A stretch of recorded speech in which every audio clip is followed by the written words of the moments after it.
ಬಾಗಲಕೋಟೆ ಜಿಲ್ಲೆಯ ಮುಧೋಳ್ ಬೈಪಾಸ್ ರಸ್ತೆ ಕಾಮಗಾರಿಯಿಂದ ಪರಿಣಾಮಗೊಂಡ ಹೊಲಗಳಿಗೆ ಇನ್ನೂ ಪರಿಹಾರ ಸಿಗದೆ ಹಿನ್ನೆಲೆಯಲ್ಲಿ ರೈತರು ತೀವ್ರ ಅಸಮಾಧಾನ ವ್ಯಕ್ತಪಡಿಸಿದ್ದಾರೆ. ಮುಧೋಳ್, ಶಿರೋಳ್, ಮಾಲಾಪುರ್ ಹಾಗೂ ಚುಂಚನಕೊಪ್ಪ ಗ್ರಾಮದ ರೈತರು ಏಕಾಏಕಿ ಜಮಖಂಡಿ ಮಿನಿ ವಿಧಾನಸೌಧಕ್ಕೆ ಆಗಮಿಸಿ ಪ್ರತಿಭಟನೆ ನಡೆಸಿದರು. ಹಲವು ಬಾರಿ ಮನವಿ ಸಲ್ಲಿಸಿದರೂ ಕೂಡ ಪರಿಹಾರ ದೊರಕಿಲ್ಲವೆಂದು ರೈತರು ಆರೋಪ ಮಾಡುತ್ತಿದ್ದಾರೆ. ಪ್ರತಿಭಟನೆ ತೀವ್ರಗೊಳ್ಳುತ್ತಿದ್ದಂತೆಯೇ ಜಮಖಂಡಿ ತಾಲೂಕಾ ಉಪವಿಭಾಗಾಧಿಕಾರಿ ಶ್ವೇತಾ ಬಿಡಿಕರ್ ಅವರು ರೈತರೊಂದಿಗೆ ಮಾತುಕತೆ ನಡೆಸಿದರು.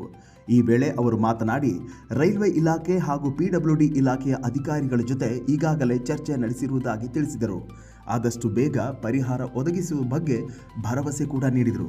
ಇದೇ ವಿಷಯವನ್ನು ಸಚಿವರ ಮುಂದೆ ಹಾಗೂ ಮೇಲಾಧಿಕಾರಿಗಳೊಂದಿಗೆ ಚರ್ಚಿಸಿ ಬರುವ ಕ್ಯಾಬಿನೆಟ್ ಸಭೆಯಲ್ಲಿ ಅಥವಾ ಮುಂದಿನ ಕ್ಯಾಬಿನೆಟ್ನಲ್ಲಿ ವಿಷಯ ಪ್ರಸ್ತಾಪಿಸುವ ಬಗ್ಗೆ ಯೋಚಿಸಲಾಗಿದೆ ಅಂತ ಕೂಡ ಹೇಳಿದರು.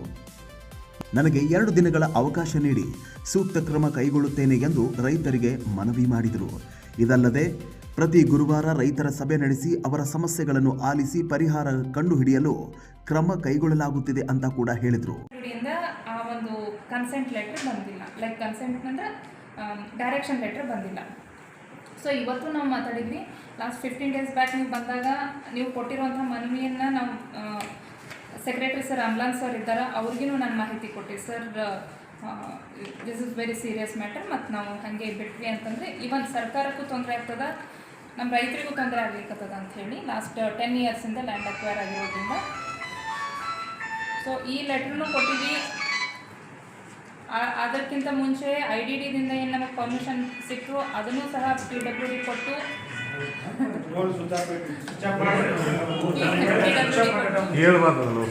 ಈಗ ಮೊನ್ನೆ ನೀವು DC ಆಫೀಸಿಗೆ ಹೋಗಿದ್ದಾಗಲೂ ಸಹ DC ಅವರು ಸೆಕ್ರೆಟರಿ ಸರ್ ಜೊತೆಗೆ ಮಾತಾಡ್ಯಾರ, AG ಅವ್ರಿಗೂ ಮಾತಾಡ್ಯಾರ, ಏನಾದರೂ ಮೂವ್ಮೆಂಟ್ ಮಾಡಿರಿ, ಕೇಸ್ ಸ್ಟ್ಯಾಗ್ನೆಂಟ್ ಆಗಿ ನಿಂತದ ಅಂತ ಹೇಳಿ.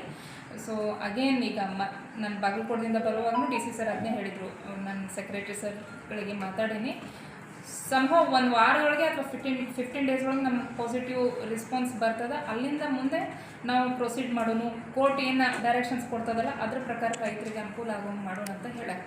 ಸೊ ಇದಿಷ್ಟು ಫ್ರಮ್ 2023ಇಂದ ಇಲ್ಲಿವರೆಗೂ ಏನೇನಾಗಿದೆ ಅನ್ನೋ ಡೆವಲಪ್ಮೆಂಟ್ಸ್ ನಿಮಗೆ ಕೊಟ್ಟಿದೆ.